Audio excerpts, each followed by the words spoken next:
इसका जो चेन है वो आवाज़ कर रहा है। अभी ऐसे घुमा रहे तो नॉर्मल आवाज़ आ रहा है, ज़्यादा नहीं आ रहा है।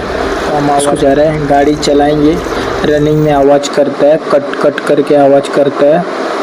तो उसका ये चेन लॉक है वो ख़राब हो जाता है। चेन लॉक आवाज़ करता है। बहुत से लोग चेन बदली कर देते हैं, दिखते नहीं है। ये चेन लॉक ये घस जाता है। अब ये चेन लॉक देख सकते हैं, ऐसा आता है चेन लॉक। अभी इसको हम फिटिंग करते हैं, ग्रीस व्रीस लगाएंगे पूरा।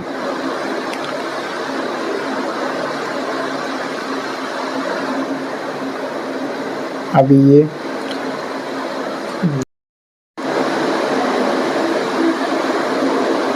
ये चेन लॉक फिट हो चुका है।